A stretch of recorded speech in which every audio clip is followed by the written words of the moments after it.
John OG here. An ex-JPMorgan banker just went on record and said, COMEX holds 357 million ounces of silver. Then he stopped. No follow-up, no breakdown, no context, just the headline number. And that single omission is the difference between the vault is fine and the vault is under pressure. Because 357 million ounces is not the number that matters. The number that matters is registered. Total COMEX silver inventory sits around 440 million ounces.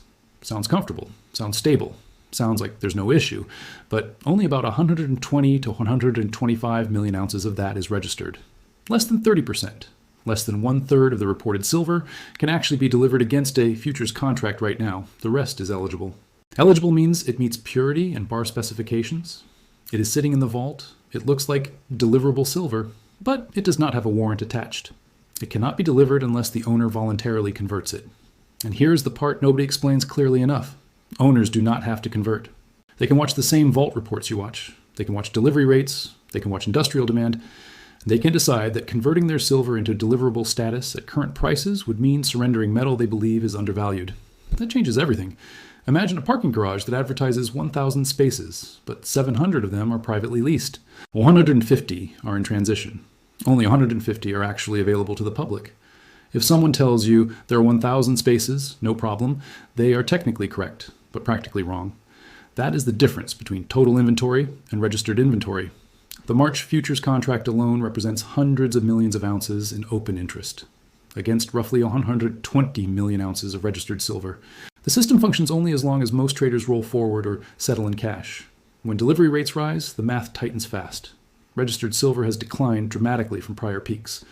Over the past few years, the drawdown has been persistent, not temporary. Previous inventory dips reversed when price rose or demand cooled. This one has not reversed in the same way. That matters. Because in January alone, tens of millions of ounces moved out of registered status in a short time window. In some periods, roughly a quarter of registered inventory shifted within days. That behavior is not random. That is positioning. Now let's talk about category movement, because this is where the counter-argument lives. Eligible silver can be converted to registered in roughly 24-48 hours. That is real. It has happened before. During past delivery stress, conversions increased and relieved pressure. So the deliverable pool is not static. It can expand. But here's the question professionals are watching. Will owners convert at current prices?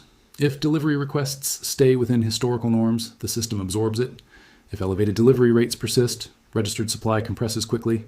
Some estimates put effective unencumbered inventory, meaning metal truly free of competing claims, lower than headline registered figures. That variance is the unknown. It could resolve upward if conversion accelerates, or downward if encumbrances are heavier than public data implies. Delivery rates in recent cycles have been unusually high compared to older baselines. If that continues into major delivery months, the coverage ratio tightens. If speculative leverage was cleared and structural physical demand remains, then price weakness does not solve the pressure. It only transfers contracts into stronger hands. Now zoom out. Industrial demand trends are rising. Emerging technologies, especially in energy storage and electrification, imply long-term silver consumption growth. Even moderate adoption scenarios in certain sectors project demand increases that rival current annual mine supply growth. That does not create a crisis tomorrow, but it shifts long-term supply elasticity. The ex-JPMorgan banker gave you 357 million ounces. He did not tell you that less than 30% is registered. He did not emphasize the persistent drawdown. He did not explain conversion dependency. He did not explain delivery rate sensitivity. Those are not small details.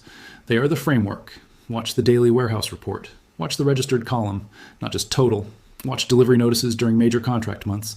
Watch whether eligible conversions accelerate under pressure. Watch coverage ratios. Every one of those numbers is publicly available. This is not hype. It is structure. The difference between registered and eligible is the difference between understanding the silver market and being comforted by a technically correct number that hides operational reality. 357 million ounces sounds safe. 120 million deliverable ounces is the real discussion. Financial education, not advice. Verify everything. John OG.